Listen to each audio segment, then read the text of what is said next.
on our radar right now is Havells, down 9%, in fact briefly hit that 10% temporary freeze mark as well. This after the results that came by yesterday. Margins miss. That was the big take away from the numbers, because rising input costs have led to a gross margin correction of almost 600 basis points. The stock lower after a big rally that we've seen prior to the results as well. We do have the management with us, Mr. Anil Rai Gupta, the chairman and MD, joining us now. Thanks a lot, Mr. Gupta, for joining in. The first question then is margins. You said that margins were impacted because of inferior product mix and the lag in pricing action. So going forward, what kind of margins should one expect in the second half? And Lloyd's, when does that turn profitable? I think business margins have been stable. So because of the product mix, things change a little bit. So I don't see that overall we are really impacted on margin because of the smart price movements or cost management. So that's one. The other thing is, I think going forward, we expect that the margins should continue to be strong as well as come to normalized levels as pre-COVID times. Maybe it's this quarter or next quarter. As far as Lloyd is concerned, I think this was an unprecedented 2 years for Lloyd because of the major selling season was impacted because of 2 lockdowns last year summer and this year summer. But I think overall the sales growth as well as market share improvement is underway, and we are quite actually satisfied with the growth of Lloyd. And coming forward, once the normalized demand comes in fact next year we're expecting a pent-up demand in case of air conditioners. So we should be coming back to profitability as we had been before. All right, Mr. Gupta, give us a couple of details then. You said that margins will bounce back to normalized levels. That happens in the second half of this year. You did around 14% in the past quarter. So what is the rough band for the second half of the year? That's point number one. And also, I was just looking through your presentation. Your ad spends are still only around 1% of your sales. I remember in the past, it used to be closer to around 3%, very, very roughly. What is the outlook in terms of ad spends as a percentage of sales? So we can't really look at the ad spends over a quarter because it gets impacted by the timing of the season and all that. So yes. I think the demand, the ad spend should start coming back to normalized levels, maybe around 2.5% from this quarter onwards. Okay. But we also expect that the margin improvement, take care of that as well, because some price pass on lag was there, as well as the fact that there was an inferior product mix. But otherwise, generally speaking, we expect that the normalized margin level of 14.5-15% on the core business basis should be coming back to normal very soon. Could you quantify that price lag? I mean, what was the kind of price hikes that you took, and how much will that reflect in the third quarter? How much of that was reflected in the second quarter?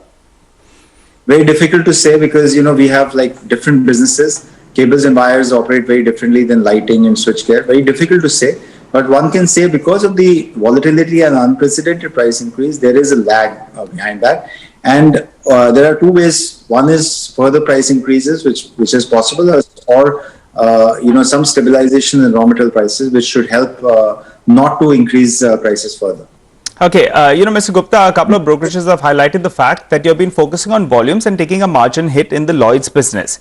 Now, you said that Lloyd's will bounce back, in the coming quarters. So in the second half of this year, will Lloyd's return back into the black? And also, I think your market share in that segment was around 9 to 10%. I'm not too sure about that. I don't remember the updated number. But if you could give us the updated number, and what is the market share you're looking at from current levels? Please go ahead. No, I would not agree with the fact that we are, trying to gain market share based on pricing. As I said, last couple of years is very difficult to, say about this industry because Lloyd is 70% air conditioners. And, when the major part of the season goes away because of lockdowns, there will be volatility in the market, in pricing, in market shares, month on month, it could vary. But as I said, going forward in the coming season, which starts in January and February, that's when we hope to see stabilization not only in market shares but also in margins. So I don't see that it will be impacted for a long period of time. What is the updated market share? If you could just give us that number. I think it was high single digits And what's the target maybe in the next year or next couple of years? Well, we continue to, I don't want to give any market share figures, but we definitely want to continue to have a decent growth in the consumer durable segment as well. You know what we've seen across the consumer staples at least, and a lot of the durables as well over the last couple of years, there have been a lot of acquisitions that companies have done to go ahead and increase their growth market share on the segments that they cater to. You yourself acquired Lloyd's as well. Now you're sitting on cash of almost 2,100 odd crores. Do you think there is some space for acquisition for you guys? Well, I think, we always maintain that we are opportunistically looking for growth in categories or in regions. So that is something which we always look at, but it has to be very strategic in nature and not just for growth.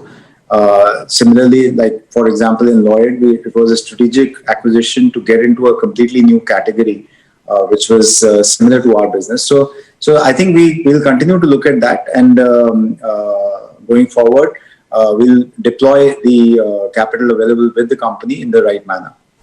And what are the options on the table? I mean, you're sitting on cash, which is good, and in wobbly times, it's good to have cash in your books. But what could you use it for? Acquisitions? Could there be a larger dividend payout?